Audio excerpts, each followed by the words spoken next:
这些独裁者、统治者为了巩固自己的统治，达成自己的目的，让自己能更深入长久的欺压剥削社会大众，不择手段的利用这些人做任何事。而这些国家典型的都有哪些？我们都能算出来：中国、俄罗斯、朝鲜、白俄罗斯、委内瑞拉、伊朗等等，就这几个国家。世界邪恶联盟就这么几个国家，你想想就知道了。普京已经明确表态支持他的女儿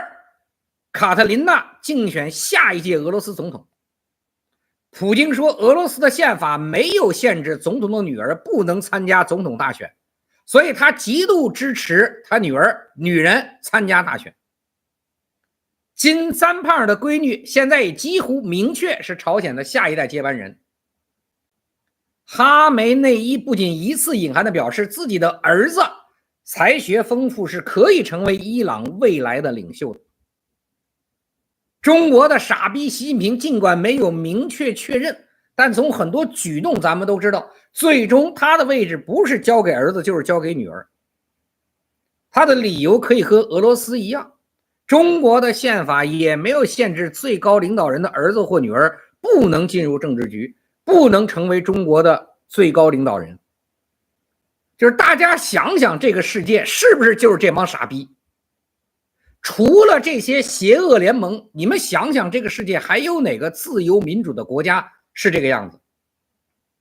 就连很多国内中国人一向瞧不上的印度，那在政治体系中的多党选举各种东西，不知道比中国的文明前进了多少倍。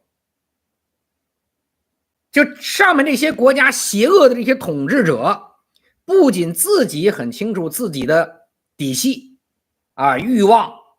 私心，而且相互之间也各自很清楚别人的这些国家独裁者的极端邪恶和肮脏的内心。他们也清楚他们所做的事儿跟整个人类文明的发展实际上大环境是冲突的。如果不发动战争，不人为的制造矛盾，任由人类文明进步跟发展下去，你们看中东就是最明显啊。以色列进去以后，沙特、阿联酋等等国家都慢慢觉醒了，都文明了。如果不发动战争，不制造冲突，任由这种人类的文明大家都追求向往的往前走，那等这些国家的人民但凡觉醒了，这些独裁统治者的好日子就到头了。所以这帮傻逼独裁者就为了自己贪得无厌的欲望，紧密的团结在一起。这邪恶联盟的团结比这个世界上文明国家的团结紧密的多，因为他们要干坏事，他们为了活下去，为了自身的统治，目的不一样。人家只是为了人类的文明大志向，没有必然的，而他们知道他们不联盟不干这个事就都得死。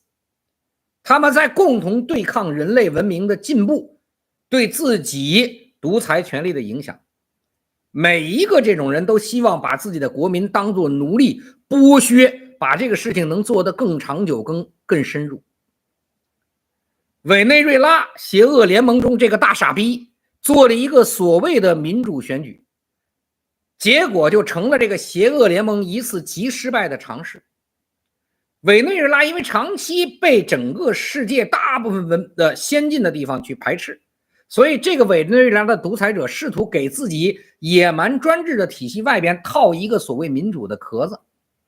这样让这个世界文明的先进国家对自己认可多一些，从而从国际交往中获得更多的利益，所以就搞了个所谓的选举。结果没想到这个独裁者实施这种虚假嵌套的这个事儿，就这么个屁事儿，就差点让自己的独裁体制全面坍塌。最终自己国家的军队和警察大部分的人都反对独裁者，马杜罗不得不要求俄罗斯派出了大量的军队，派遣大量军队跑到了委内瑞拉，帮助委内瑞拉去维护局面。你们觉得逗吗？这就是邪恶联盟互相之间干的事包括抓捕数千名反对势力人员。我们从能得到的国内外视频，大量的警察军队的人脱掉衣服成为抗议者之一。所以怎么办？马杜罗已经不能相信自己的人了，再相信谁？邪恶联盟没事，有老大更邪恶的轴心，让俄罗斯派人来。所以委内瑞拉的这次尝试一定会让邪恶联盟的其他成员清楚地意识到，就在自己以后的独裁统治中，必须更独裁、更专制，外表的民主表象都不能轻易尝试，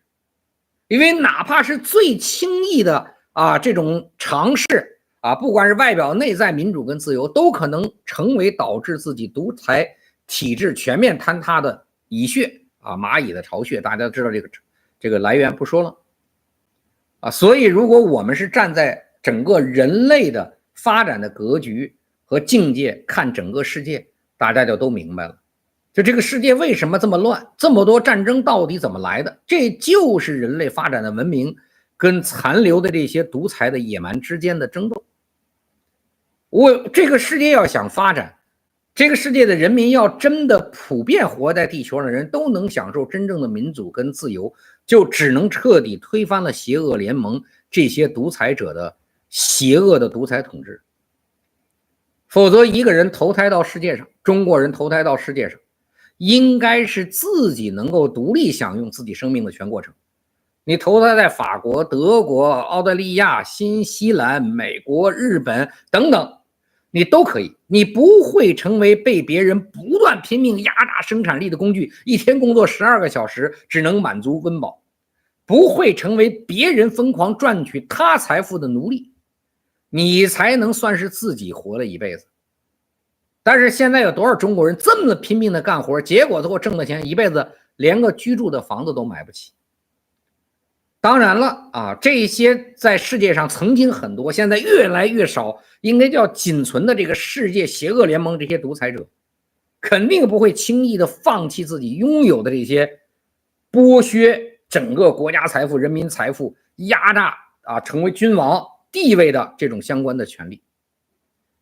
各种方法都会确认出来。